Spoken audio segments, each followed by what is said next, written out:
ginintuang kasaysayan.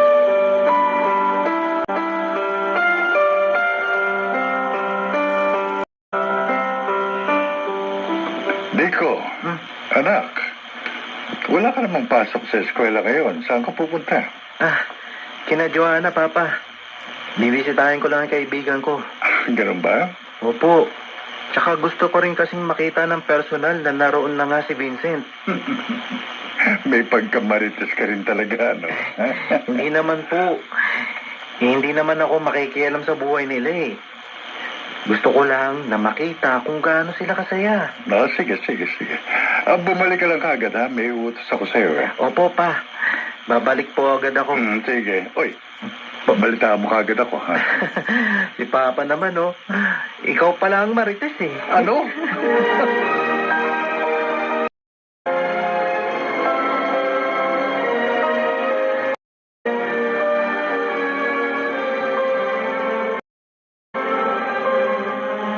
Totoo, Nico.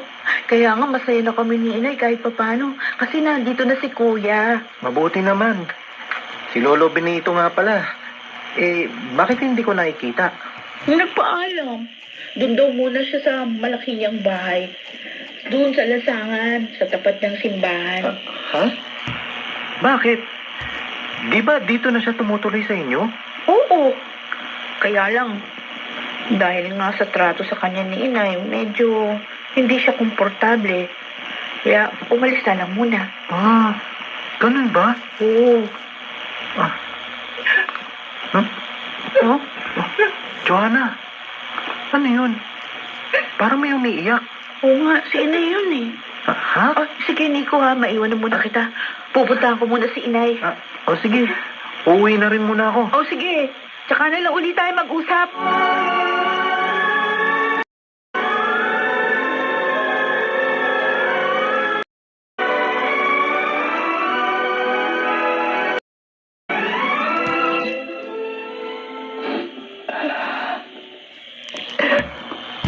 Nay?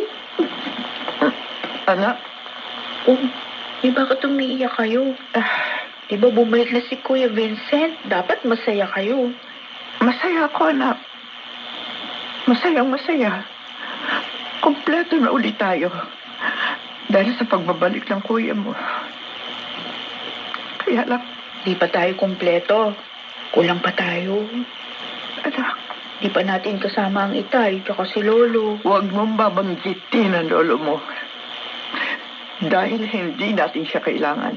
Ilang beses ko ba sasabihin sa iyo, Joanna, na kahit kailan, hindi ko inasam na makasama ko pa siya.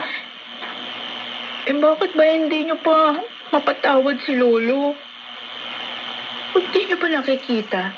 Nagpapakumbaba na nga siya, humingi na ng tawad sa inyo. Kahit anong pang paghingi ng tawad ang gawin niya, wala nang kahalaga yun.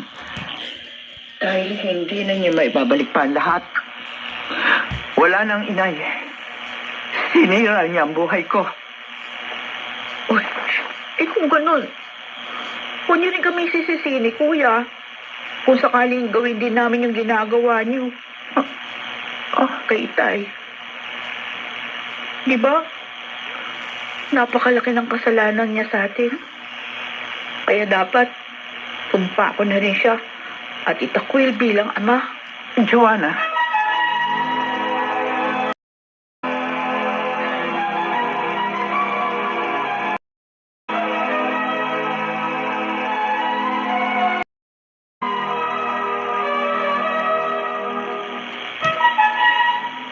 Hindi ka dapat na nagsalita ng ganon sa iyong ina.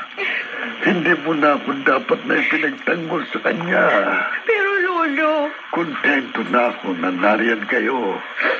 Lalo na ngayon na bumalik na sa inyo si Vincent. pero gusto ko kasama natin kayo. Gusto ko rin yun, Apo. Gusto ko. Kaya lang, ayoko namang ipagpilitan ng sarili ko. Dahil alam kong may kasalanan ako sa inay mo. Tama na ako dito. Kasama ng mga taong wala ring matirahan dito sa harap ng simbahan. Masaya naman ako nakasama sila. At dinadalaw mo naman ako palagi. Lolo. Kaya, ay, Lolo, bakit po? wala. Medyo nalakit lang ng konting. Naku, Lolo. Hindi ako makahinga. Naku, ay! Ano ko, Lolo? Ano nangyari sa inyo? Lolo Benito! Tulungan niyo ako! Ang Lolo Benito ko! Tulong! Mga ginintuang kasaysayan.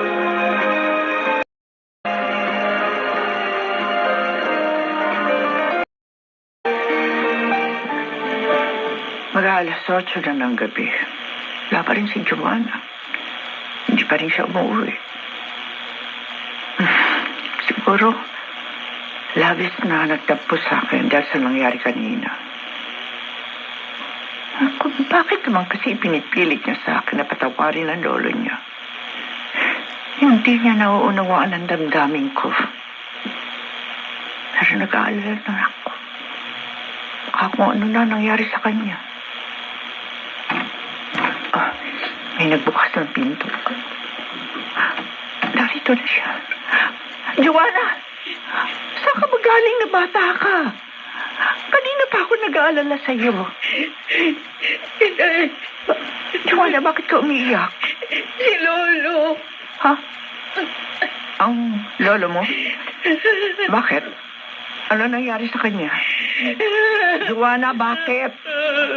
Ano nangyari sa kanya? Magsalita ka, Joanna. Ano nangyari sa itay?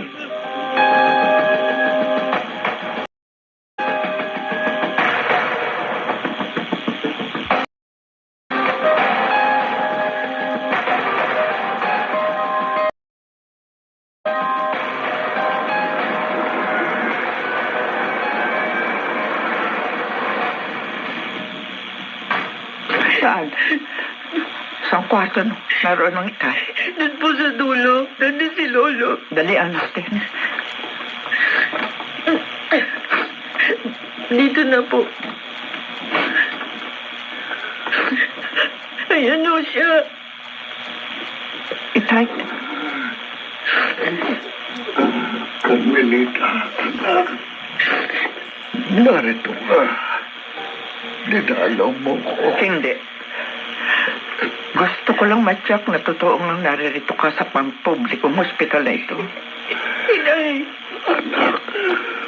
Akala ko kasi patay ka na. Kukunin ko na sana ang bangkay nyo para maipalibing ko. Carmelita. Hayaan nyo, itay. Pangako ko naman sa inyo eh. Ibuburol pa rin kita. Ipagdadalamhati. Pero gagawin ko yun hindi dahil sa nalulungkot ako, kundi para walang masabi sa akin ng ibang tao. Dahil nakakahiya sa kanila. Diyan na kayo. Nay. Nay.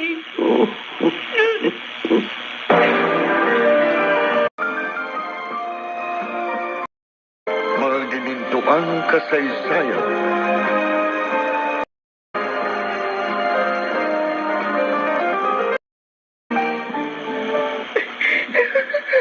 Joanna, tama na yan. Huwag ka na umiyak.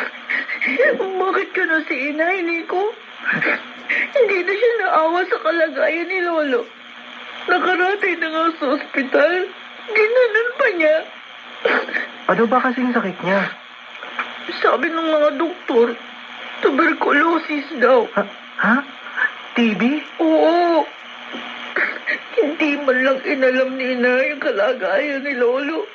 Ay, kawawa naman pala siya. Joanna, ikaw na lang pumuno sa pagkukulang ni Aling Carmelita.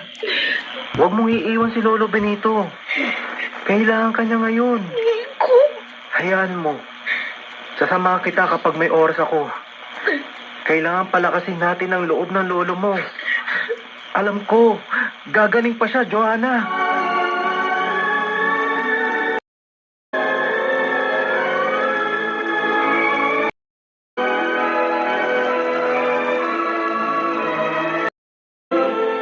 Humihingi na naman kayo ng pera? Odessa, konti lang sana. Kasi... Wala akong may bibigay sa'yo. Wala akong kinita kagabi. kahit na konti. Hindi niyo ba narinig ang sinabi ko? Wala akong pera. Pa, wag mo naman akong pagtaasan ng boses mo. Kung wala kang maibibigay, hindi naman ako mamimili. Isabihin mo lang wala. Hindi pa kayo namimili sa lagay na yan, ha? Abat, Pareho nga kayo ng anak mo. Mga walang hiya, mga mukhang pera. Ano? ano sinabi mo? Oy, bakit? Totoo naman, ha? Puro kayo pera, pera, pera, pera. Hindi ba kayo marunong maghanap ng para sa inyo? At pati pinaghirapan ko, kinukuha niyo pa? Mahiya naman kayo na Isidra. Ba't may sumusobra? Kayo ang sobra. Kayo ng anak mo. Kung hindi ba naman kayo makakapal, ha? Kung hindi makapal ang mukha nyo, hindi kayo manghihingi na manghihingi sa akin. Mga tamad! Kaya walang iya ka, babae ka. Wala kang kagalang-galang. Nanay ako ng asawa mo, ginaganito mo? Ha? Makikita mo. Isusumbong kita kay Amado. Para makita mo hinahalag mo, babae. Huda!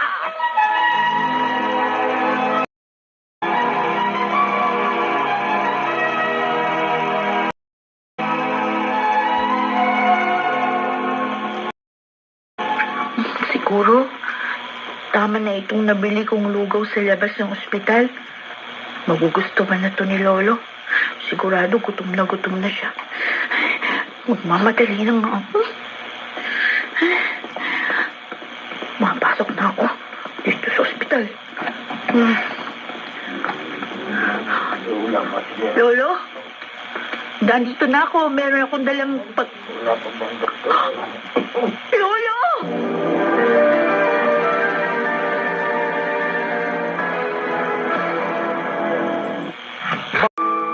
Bakit gano'n na lang ang pagkabigla ni Johanna? Ano ang nangyari kay Lolo Benito?